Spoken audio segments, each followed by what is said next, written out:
Assalamualaikum warahmatullahi wabarakatuh. Alhamdulillahirabbil alamin wa bihi nasta'in wa ala umurid dunya waddin. Salatan wa salaman ala Rasulillah sallallahu alaihi wasallam wa man sanna bi sunnati ajma'in. Bapak Ibu yang saya muliakan, saya bersyukur sekali kehadirat Allah bahwa hari ini saya diizinkannya mempunyai kesempatan bersilaturahim dengan Bapak dan Ibu dalam waktu 1 jam ke depan.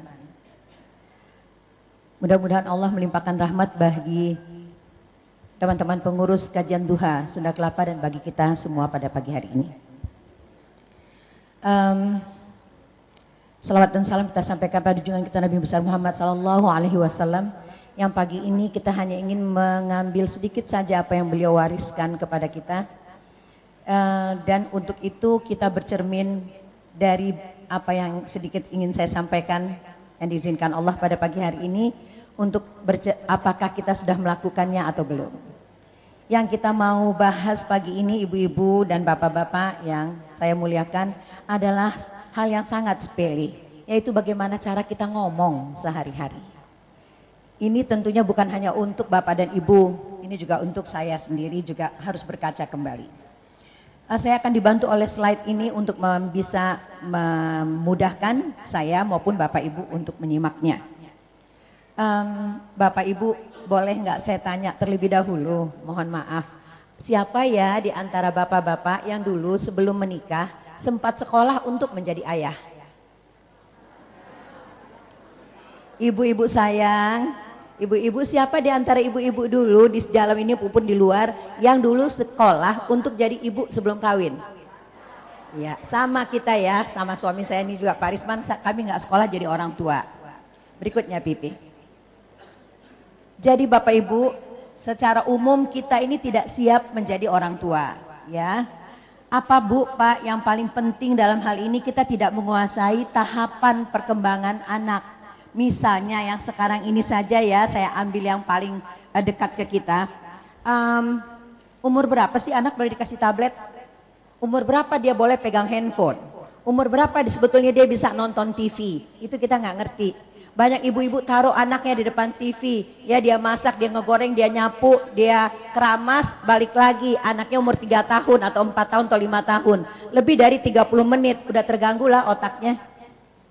Bapak Ibu berikan handphone ke tangan anak Bapak Ibu yang usianya belum lagi 10 atau belum lagi 15. Bapak Ibu berpotensi sedang merusak otak anak kandung kita sendiri. Kenapa Bapak Ibu? Karena kita nggak ngerti tahapan perkembangan anak itu.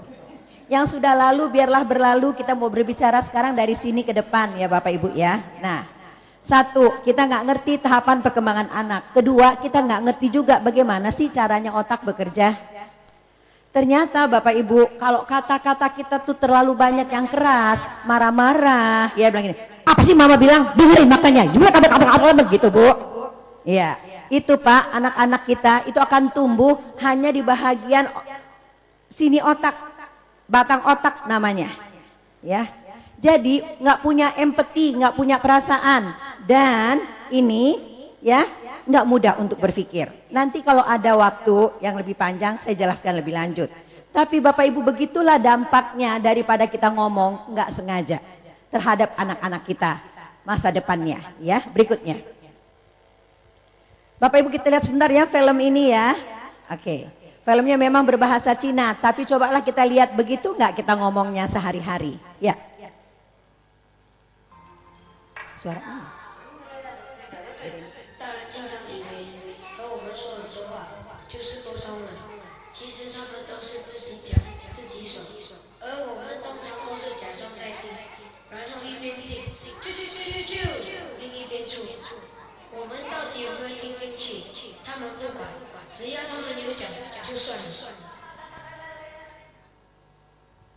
Ya Bapak Ibu, jadi begitu nggak Bu? Kira-kira Bu banyaknya kata-kata yang masuk dari pagi ke anak kita? Iya. Nah caranya kita ngomong begitu nggak? Ibu nggak nenek, sama saja saya nenek dari 5 cucu. Bayangkanlah gitu loh berapa banyak kata-kata itu masuk Nah, yang saya tanya adalah, apakah Bapak dan Ibu yang saya hormati, cara kita ngomong begitu sengaja apa nggak sengaja? Iya, jadi nggak sengaja.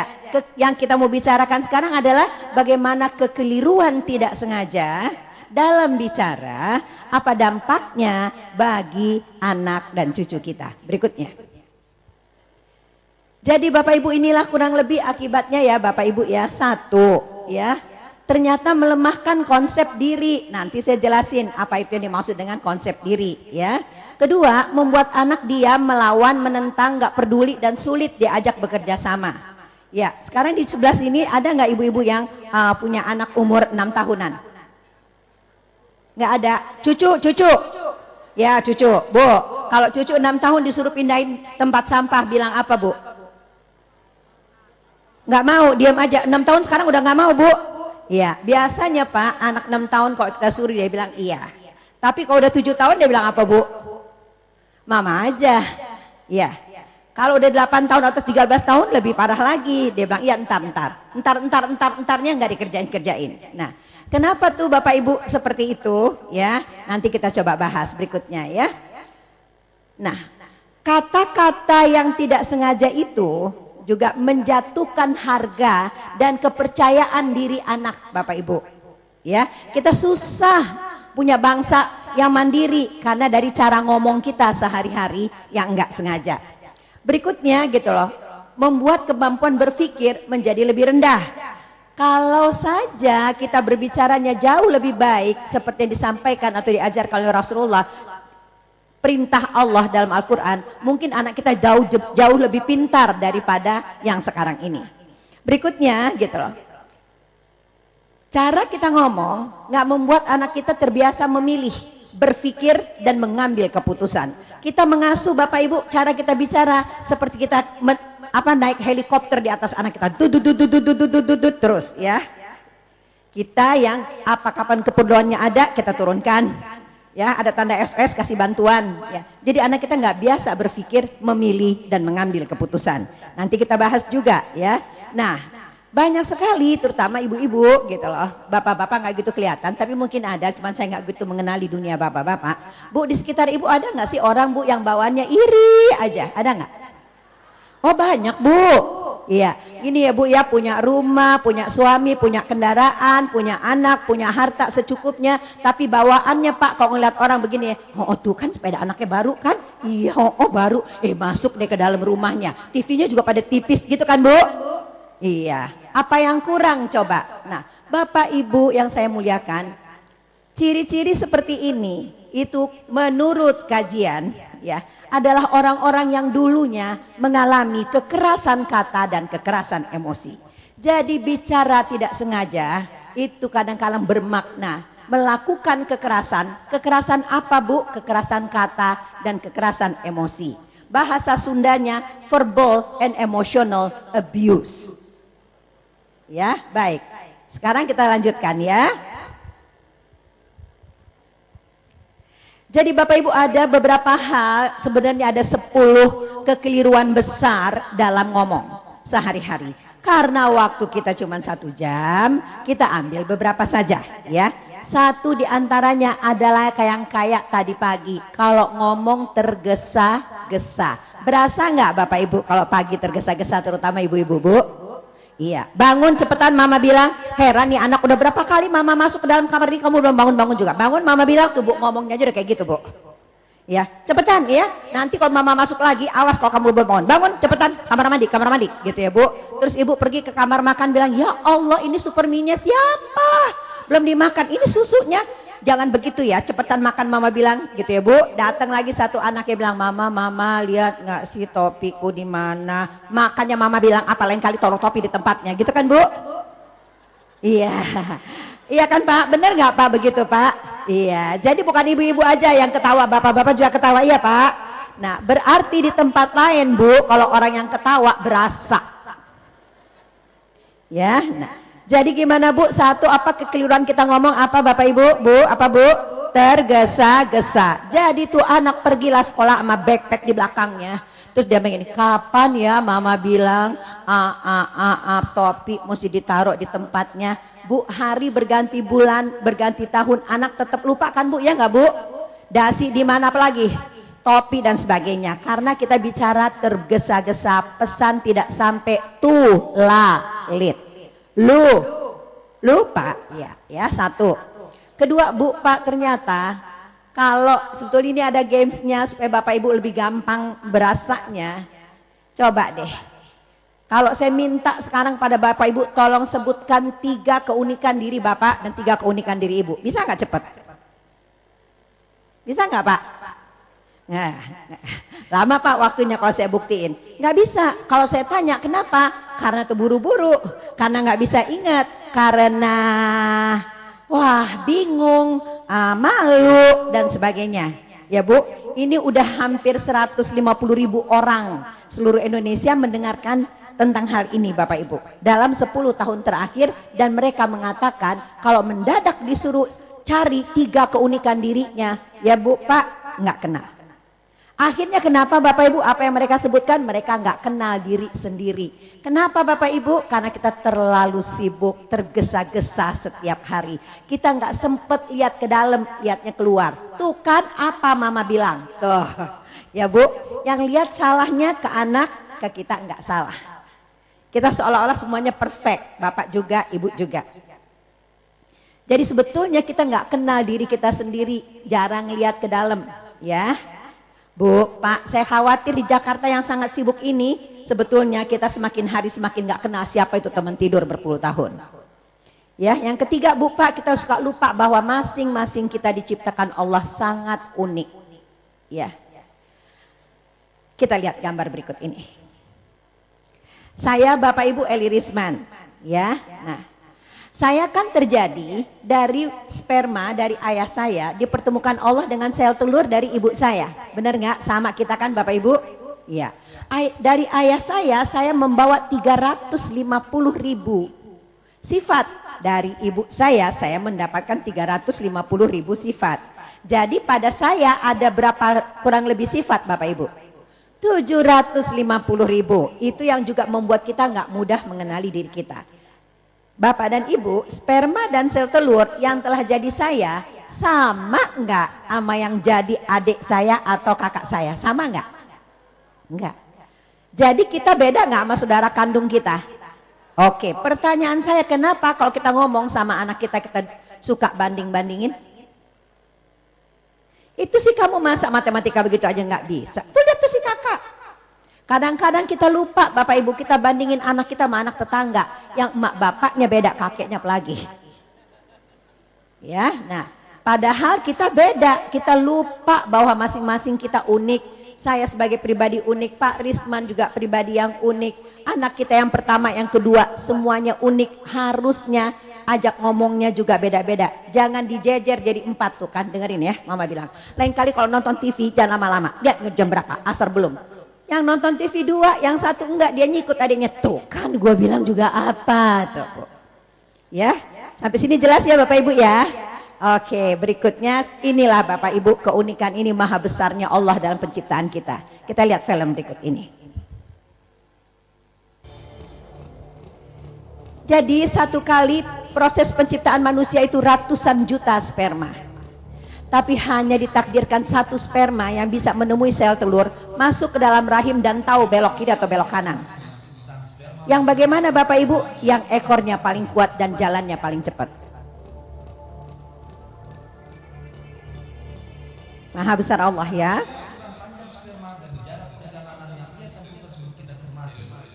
Nah, yang sekencang itu Bapak Ibu ya. Jadi saya cuma menghimbau sedikit, saya belok dulu sedikit. Ibu-ibu yang saya muliakan, saya menghimbau sekali Bu ya, bahwa keberhasilan seseorang untuk mendapatkan anak itu semuanya dengan izin Allah.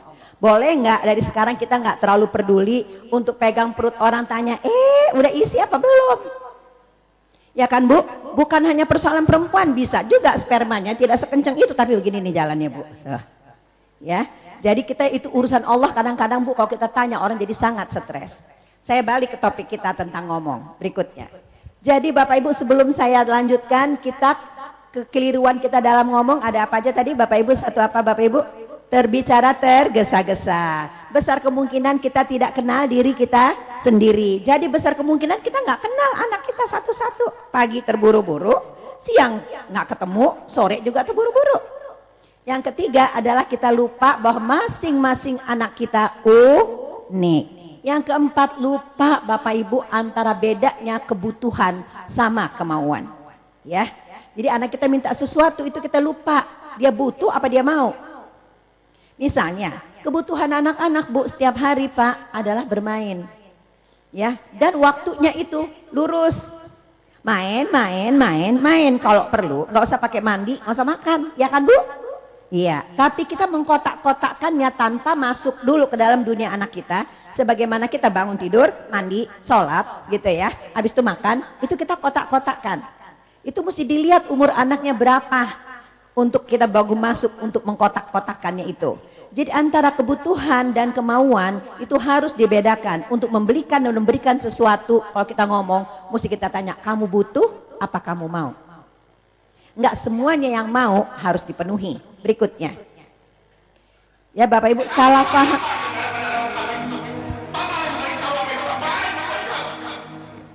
Ya.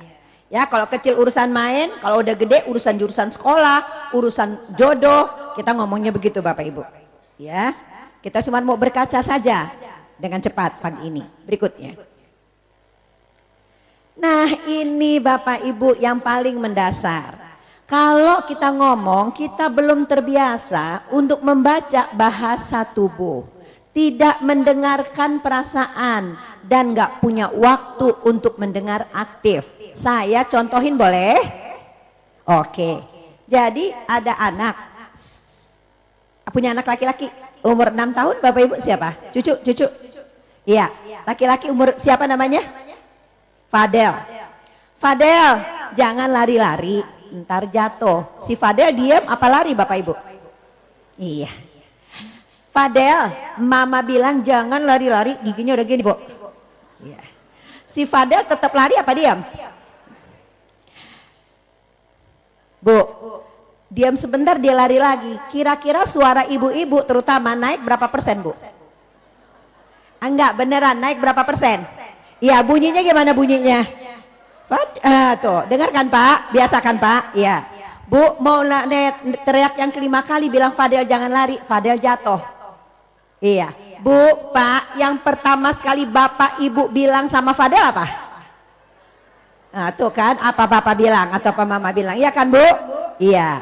Sekarang Bapak Ibu, udah berapa lama suka begitu? Sengaja apa enggak? Sengaja apa enggak? Enggak. Itulah kan judul kita ngomong enggak sengaja, ya. Oke. Bapak Ibu si Fadel begini nih Bapak Ibu kesakitan. Aduh. Tadi kakiku sakit sekali. Kita bilang apa Bu? Iya, tuh kan Pak? Ya, syukurin. Apalagi Pak? Rasain. Terus kalau belum puas Ibu bilang apa? Makanya apa Mama bilang, betul Bu? Iya. Udah berapa lama ngomongnya suka begitu? Iya, ya. Ini yang dimaksud Bapak Ibu ngomong nggak sengaja, ya. Baiklah. Sekarang Bu, bahasa tubuhnya si Fadel bilang begini nih. Tapi sakit sekali Mama. Jangan pakai betadin. Pakai betadin Mama bilang. Kalau nggak pakai betadin ntar ngeruyak Mama yang repot. Gitu kan ya Bu? Pakai betadin. Bu, si Fadel bahasa tubuhnya kan bilang begini. Ini apa nih? Apa nih? Sakit. Kita bilang apa? Kita bilang apa tadi? Tuh kan, rasain. Tuh Bu. Ya. Tadi saya tanya udah berapa lama ngomongnya begitu? Nggak sengaja ya, nggak baca bahasa tubuh, tidak mendengarkan perasaan. Dia bilang sakit. Kita bilang Allah cuman sedikit. Rasain. Boro-boro ngedengerin, bilangnya harusnya Bu gini. Oh sakit ya nak. Bukan sakit aja tapi perih. Kan jadi tahu Bu. Dan kita bisa bilang, jangan bilang besok dong sembuhnya. Ya. Bilangnya gimana Bu? Tunggu sebentar ya, nanti kita bahas lagi ya Pak. Tapi itu yang menunjukkan bahwa kita suka lupa. Karena tergesa-gesa. Ya, nggak kenal diri kita, diri anak kita. Ya, lupa masing-masing anak unik, kebutuhan kemauannya beda. nggak kita baca bahasa tubuh, tidak kita dengarkan perasaan, nggak punya waktu mendengarkan aktif, semuanya ya terburu-buru. Baik, berikutnya. Kalaupun kita ngomong Bapak Ibu, kita gunakanlah 12 gaya populer yang sesungguhnya menghambat komunikasi. Apa gaya populer itu? Memerintah. Kalau kita memerintah gimana Bapak Ibu? Diam, mama bilang. Diam, papa bilang. Cop, nangisnya dari tadi. Udah pusing. Cop. Ya. Kalau menyalahkan gimana Bapak Ibu? Kalau menyalahkan. Halo, kalau menyalahkan gimana Bapak Ibu? Sama si Fadel, kalau menyalahkan gimana? Kamu sih nggak dengerin. Iya. Kalau meremehkan, Bapak Ibu, meremehkan gimana? Cuman sedikit. Iya. Kalau mencap, cap yang biasa kita kasih kepada anak kita apa Pak? Kalau yang kayak gitu nakal, apalagi? Bandel, apalagi? Cengeng, apalagi? Nggak dengerin kata mama, apalagi? Keras kepala. Oke Bapak Ibu, boleh nggak saya minta supaya agak rileks sedikit? Bapak Ibu pegang begini tangannya, boleh nggak Bu? Pak, boleh Pak? Gini, iya. Terima kasih Pak untuk bekerja sama, ya. Sekarang ini kayak kita megang stempel. Yuk kita stempel muka kita yuk. Nakal, ayo dong Bapak. Bandel, cerewet, apalagi ya? Keras kepala, terus aja. Coba, berapa banyak stempel yang udah kita kasih ke anak kita selama ini, coba. Sengaja apa enggak? Iya. Iya Pak, kalau stempel itu di muka, badan, bisa dicuci sama sabun. Bukankah kita memberikan stempel anak kita bandel, nakal, enggak dengar kata-kata, keras kepala, dan semuanya pada wajah jiwanya. Coba Bapak dan Ibu bilang sama saya, gimana menghapusnya? Dan sudah berapa jenis stempel? Sudah berapa lama? Ya, ini menghambat komunikasi. 12 gaya ini. Jadi Bapak Ibu kita membandingkan setelah mencap ya, meremehkan, membandingkan tadi seperti itu. Alah, segede itu aja nangis Fadel. Kakak kemarin jatuh, lukanya lebih nganga, nangisnya nggak begitu-begitu banget. Tuh Bu, ya. Mencap, mengancam. Kalau mengancam gimana Bapak Ibu? Wah, banyak banget ya ancaman. Kita nggak ngerti Bu, dengan ancaman itu jiwa anak-anak terutama di bawah 10 jadi ciut. Ya, menasehati, bukannya nggak boleh menasehati Bapak Ibu, ya. Tapi boleh nggak untuk mengingat Bapak Ibu? Boleh nggak kasih tangan kanannya sama saya begini? Bapak Ibu tolong dong tangan kanannya Bu, tangan kanan, iya. Bapak Ibu bilang sama teman sebelah, jangan menasehati. Yuk Bapak Ibu ikutin saya, jangan menasehati apabila seseorang sedang bermasalah dengan perasaannya. Ya. Nggak dengar Pak, otaknya nggak bisa merekam. Ya Bu, nggak bisa merekam. Ini anak lagi kesakitan, kakinya berdarah, perih. Terus kita bilang, sudahlah, nanti makannya jangan begitu. Jangan kualat sama mama. Lain kali kalau orang tua ngomong dengerin, kira-kira dia denger nggak Bapak Ibu? Enggak, karena kakinya lagi sakit. Bukan tidak boleh menasehati, entar siang kek, entar sore kek, jangan saat itu juga. Saat itu juga kita paksain Bu, gitu. Buat apa Bu? Sampai kita ngomong nggak berhenti-berhenti, biar puas. Ya, tapi nggak masuk. Kenapa nggak ditunda sejam 2 jam? Sampai anak main-main, panggil duduk, baru omongin. Berikutnya Bu, Pak, berbohong. Nih tadi. Udah besok sembuh. Si Fadel lari-lari lagi, malam tidur, terus kemudian dia bangun besok paginya, karena kelas B, umur 5-6 tahun. Dia pergi kamar mandi Bu. Ya, habis buang air kecil, cebok. Aduh! Kok perih? Kebayang sama si Fadel semuanya kemarin, ya. Jangan lari-lari Fadel, jangan lari-lari ntar jatuh, ya. Terus kesandung, apa mama bilang? Syukurin, makanya dengerin orang tua ngomong. Bu, Pak, coba sini mama lihat. Oh, cuman sedikit. Sembuhnya kapan Bu? Ntar, kalau enggak besok. Fadel lihat gini Bu, udah besok. Kok kaki gua belum sembuh ya? Iya. Bapak Ibu jawab yang keras ya. Apa yang dipelajari Fadel dari Bapak Ibunya?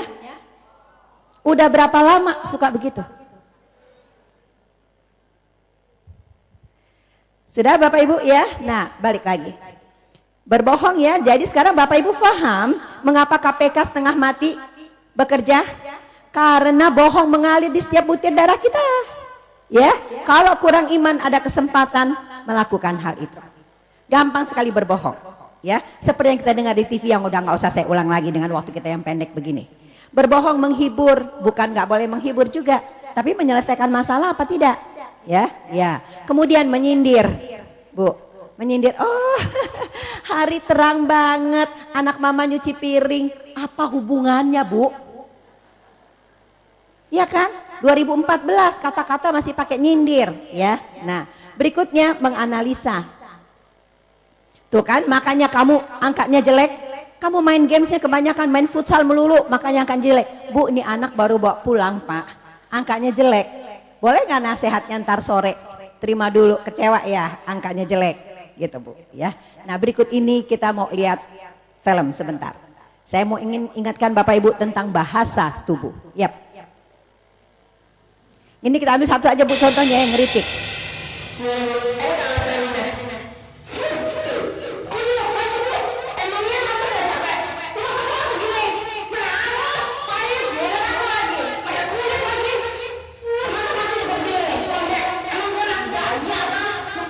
Oke, Bapak Ibu, inilah bahasa tubuh yang kita coba kenalin ya. Sebetulnya saya punya film banyak sekali tapi waktu kita terbatas.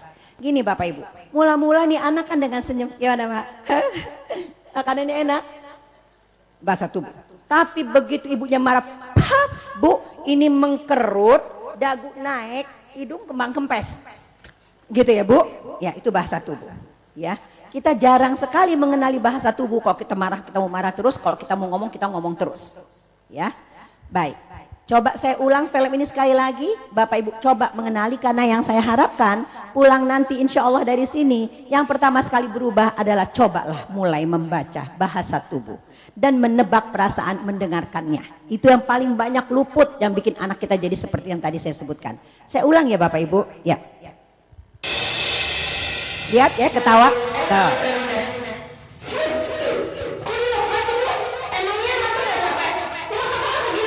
Lihat ya, bahunya terangkat, hidung mekar, dagu bergerak, alis keras.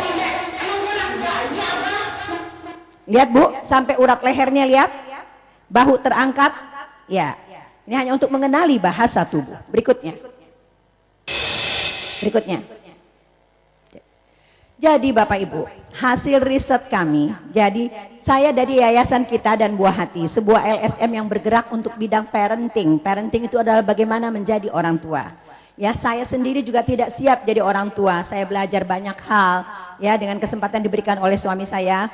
Lalu saya buat modul-modul, bisa untuk seminar, bisa untuk pelatihan.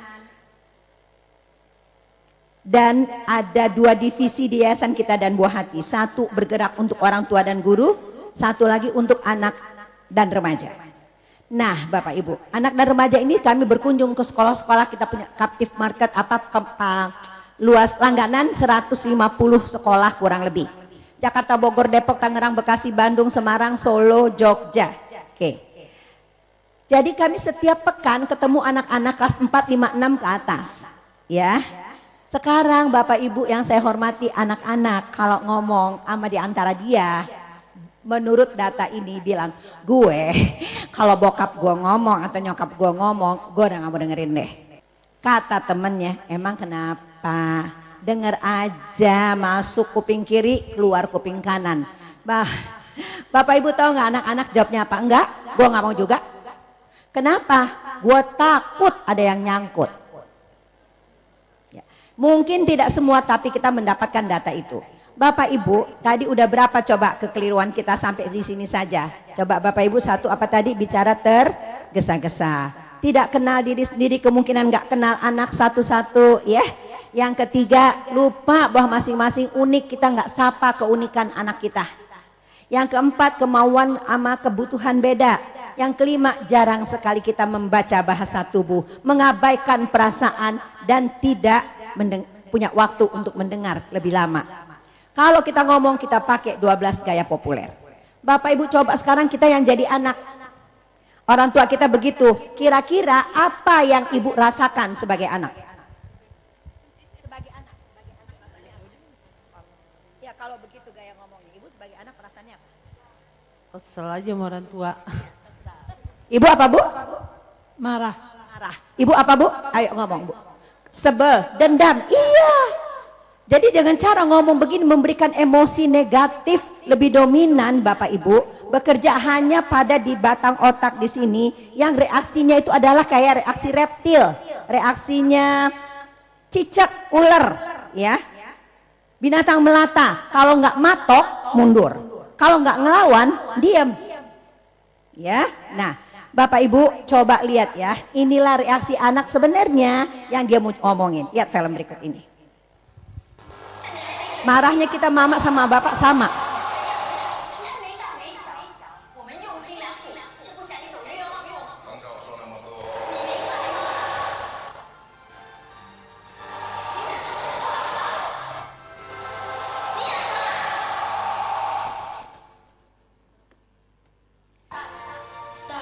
Dia takut ada yang nyangkut.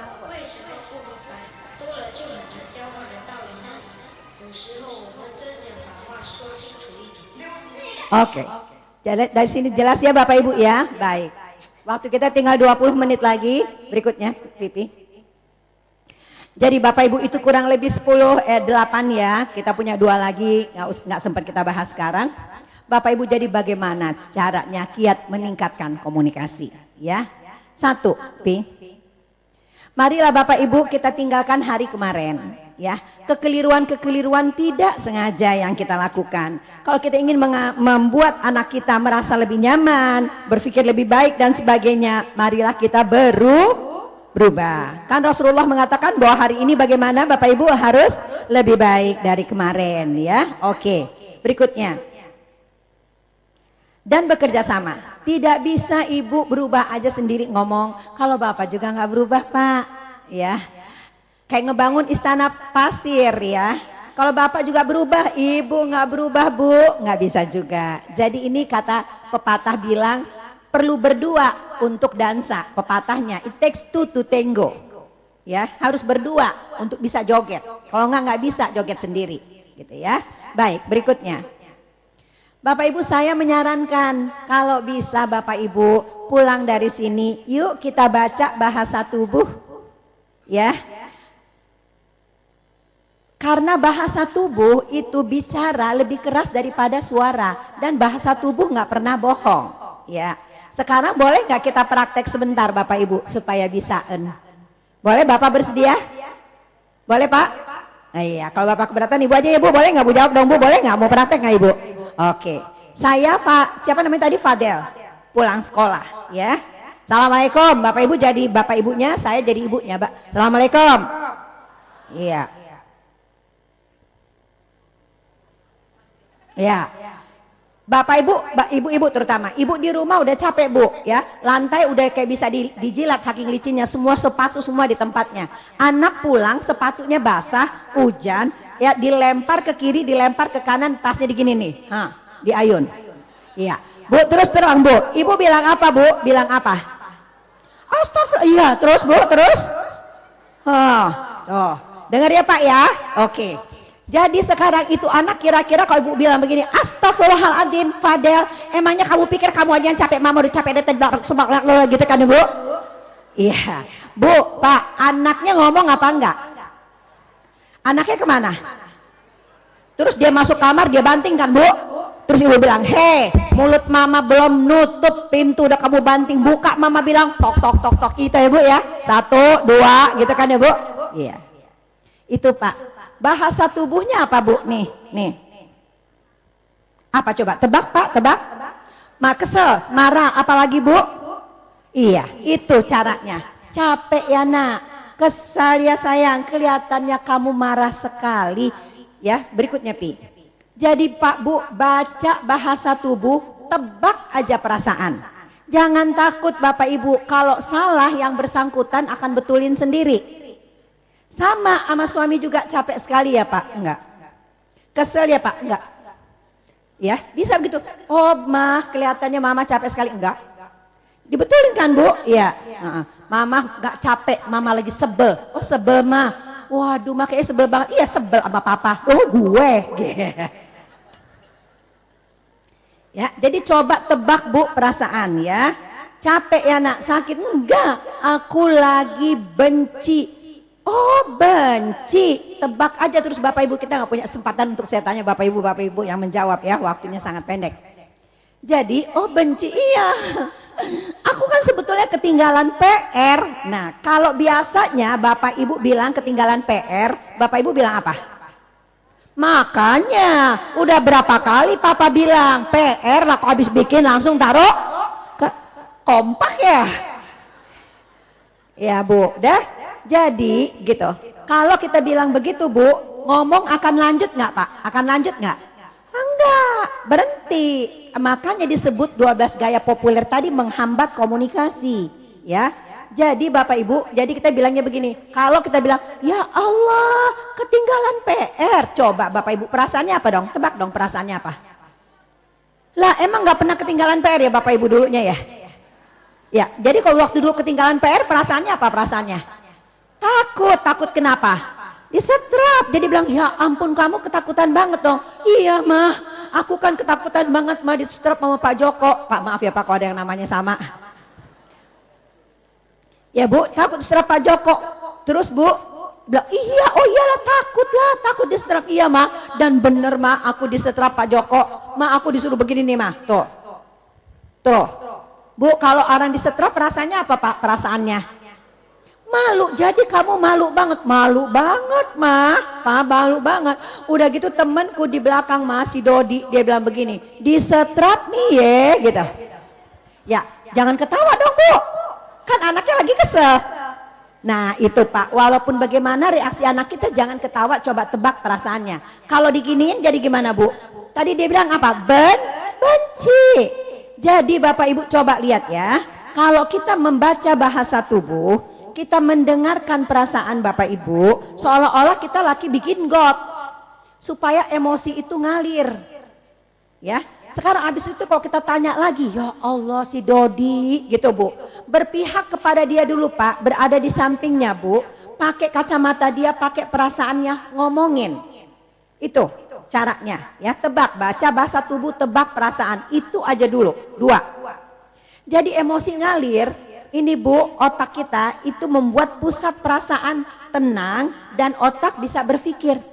Bayangin udah berapa lama kita ngomongnya enggak begitu, makanya anak kita kurang pintar dan enggak punya empati. Ya, jadi coba Bu ya tadi 1 ketinggalan PR. Berapa persoalan coba? Ayo Bapak Ibu, 1 ketinggalan PR, 2 setrap, terus diketawain. Terus dia bilang saya mau jajan mah. Saya ambil duit hilang. 4. 5 nggak makan. 6 waktu kita tanya lagi dia bilang, jadi mah bukannya hanya aku digituin masih Dodi, waktu aku pulang mah jadi kan aku dicegat mah sama 6 orang. Nah kita bilangnya apa dong? Kalau dicegat perasaannya apa Bapak Ibu? Takut. Takut dong kamu. Iya mah aku terobos aja dan aku disengkat mah. Lihat mah, dikasih lihat lututnya luka. Kita bilangnya apa waktu lihat lututnya luka? Kasihan, perih ya, sakit dah. Ya Bu, bayangin Bapak Ibu 7 persoalan sehari dihadapin anak kita, kita ngomongnya kayak tadi. Sudah berapa hari dia punya puluhan perasaan kita tidak pernah dengarkan? Bapak-bapak nggak ngerti kue lapis ya Pak? Kalau bikin kue lapis ingat nggak Bu gimana caranya? Selapis dipanggang ya Bu, habis itu udah matang ditaruh lagi ya kan Bu? Nah itu Pak perlapisnya memerlukan panas 150 derajat.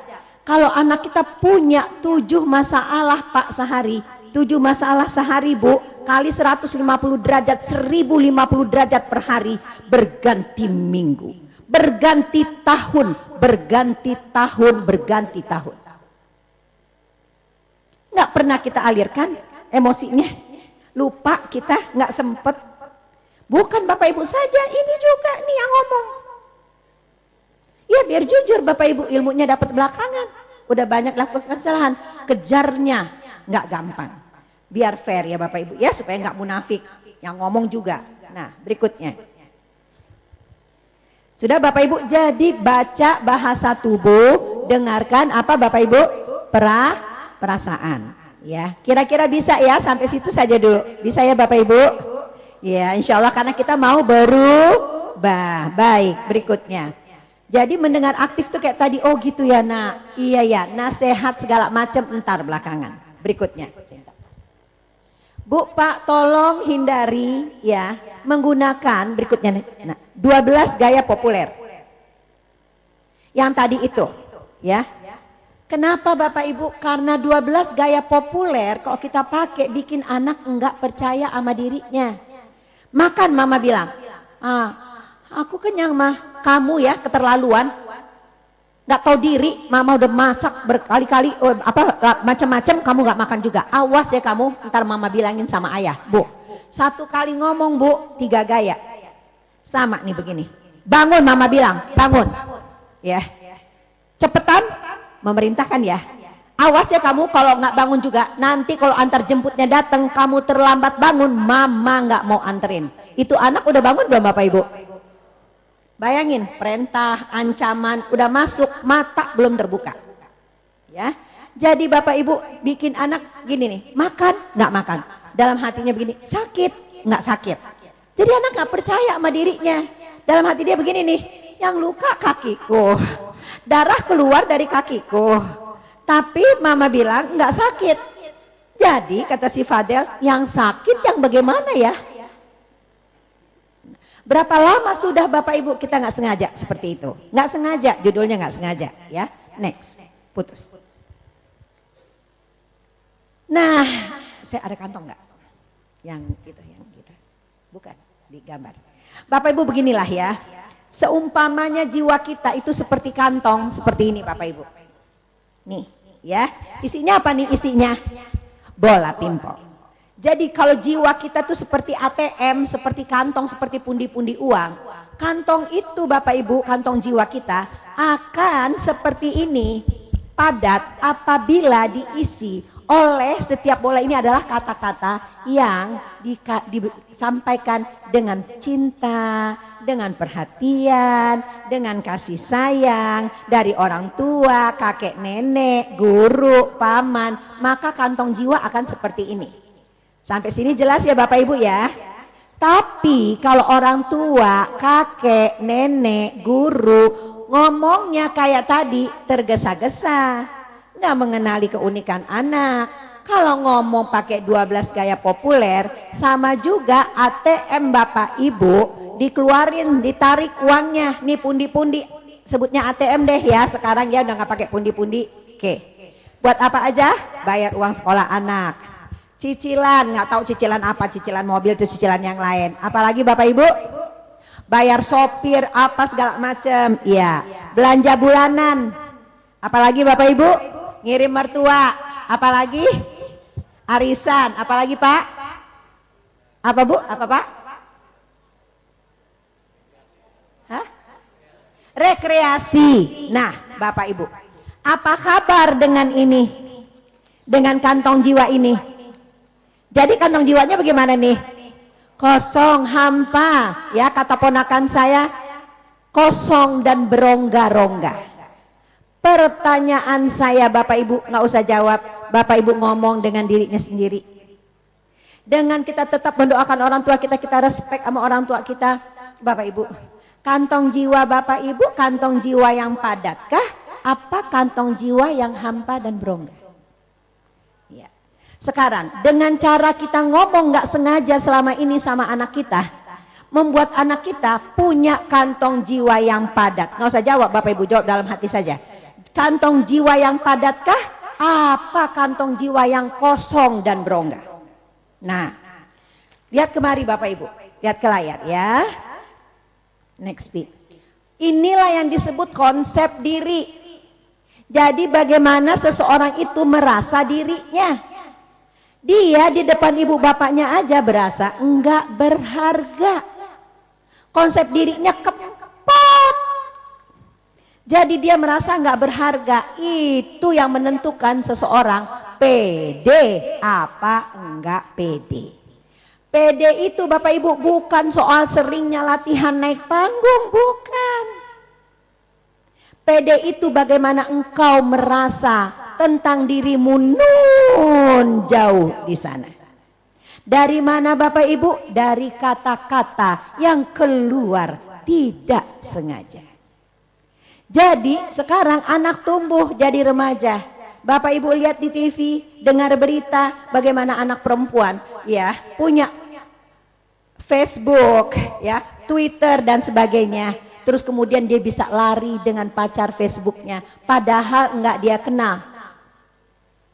Di Facebook mukanya ganteng banget. Barang ketemu pedagang kaki lima dari Sidoarjo, ayah beranak 3, tetap lari dan maaf Bapak Ibu melakukan hubungan seks. Kenapa? Karena satu, konsep diri buruk, merasa tidak berharga, ya apa aja. Nah selebih daripada itu tadi tidak dekat dengan orang tua karena cara bicara itu. Banyak sekali dampaknya, semua situasi sekarang diperburuk dengan teknologi di tangan anak kita yang sampai ke mereka ketika otak mereka belum sempurna bersambungan. Itu topiknya lain kali. Saya masih di sini bagaimana akibatnya terhadap kepribadian, terhadap otak apabila cara kita bicara tidak berubah. Ya, berikutnya. Jadi bagaimana Bapak Ibu tadi baca bahasa tubuh, dengarkan perasaan saja dulu tipsnya. Panjang sekali Bu, karena ini bahan 3 jam sebetulnya. Kalau mau lengkap. Bapak Ibu ingin ikut pelatihannya, Bapak Ibu berkumpul 20-20, telepon ke kantor kami kirim ke rumah Bapak Ibu pelatih. Ya bayarlah, masa gratis. Ya. Nah Bapak Ibu, jadi kalau kita mau ngomong boleh nggak kita nggak pakai bahasa kamu lagi, tapi bahasa saya. Ya. Gimana caranya Bapak Ibu? Begini. Mama kesel sekali sama kamu. Boleh Bu. Ya masa kita mendengar perasaan terus. Kali marah-marah lah Pak. Kalau nggak stroke. Ya. Boleh. Kesel sekali Papa. Marah besar Papa sama kamu. Tapi kan kita mulainya dari kita Bu. Bukan kamu keterlaluan pulang terlalu malam. Ya. Mama telepon kamu nggak angkat. SMS nggak dijawab. Hampir Mama telepon semua UGD. Misalnya. Itu kamu Pak, berarti orang itu salah dari ujung rambut sampai ke ujung kaki. Tapi kalau kita bilang saya, Mama merasa, pertama kita nggak mungkin teriak sekali. Mama kesal sekali kalau kamu tidak rapikan kamar, ayah marah kalau kamu tidak belajar sungguh-sungguh. Karena apa? Karena nilaimu buruk, akibatnya apa? Masa depanmu bagaimana? Jangan selalu dihubungkan karena Bapak sudah cari uang capek-capek, kamu tidak menghargainya. Boleh juga. Ya Bu. Jadi mulai dengan saya.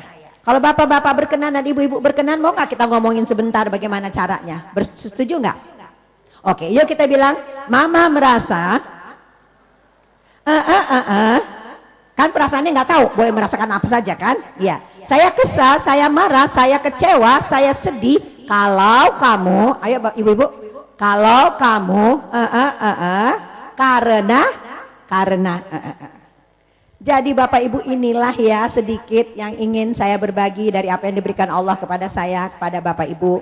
Mudah-mudahan bisa ditangkap, mudah-mudahan Bapak Ibu berkenan untuk mempraktekkannya. Mudah-mudahan dengan kita berbicara lebih baik ya kepada anak-anak kita, ya mereka tumbuh lebih baik juga.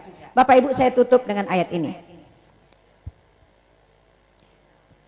Wa idh akhadna mitsaqa bani Israil la ta'buduna illallah. Saya mengambil sumpah kepada Bani Israel agar ia tidak menyembah selain Allah. Wa bil walidaini ihsana. Itu udah hafal ya Bapak Ibu ya. Wa dzil qurba, berbuat baik pada kaum kerabat, wal yatama wal masakin. Jadi la ta'buduna illallah. Wa bil walidaini ihsana wa dzil qurba wal yatama wal masakin. Yang ketiga, waqulu linnasi husna. Bicaralah baik-baik pada sesama manusia. Jadi yang kita omongin tadi ini adalah kaidah-kaidahnya yang berdasarkan penelitian-penelitian. Bapak Ibu ya. Waqulu linnasi husna wa aqimis shalah wa yu'tuz zakah. Jadi berbicara baik-baik ini ketiga dari 5 rangkaian kok Islam ini mau diperas. Summa tawallaitum illa qalilan minkum. Kamu akan menemukan hanya sedikit di antara kamu, ini terjemahan bebas nih Bapak Ibu. Ya, yang melakukan ini. Wa antum mu'ridun. Karena kamu suka berpaling. Bapak Ibu yang saya hormati, mudah-mudahanlah ya Dengan kajian duha yang sering kita hadiri di sini dan ibadah-ibadah kita yang lain, pengetahuan yang lain yang Bapak Ibu dapatkan dari mana-mana, membuat kita menjadi ayah ibu yang lebih baik, iya, bagi kakek nenek yang lebih baik, buat generasi yang lebih baik di masa depan. Mudah-mudahan Allah mengizinkan kita, anak keturunan kita bersama-sama menjadi penghuni surganya. Yang lebih dari Allah Bapak Ibu, yang kurang dari saya mohon maaf lahir batin apabila ada cara-cara saya pun kata-kata saya yang kurang berkenan pada Bapak dan Ibu. Billahi taufiq wal hidayah. Assalamualaikum.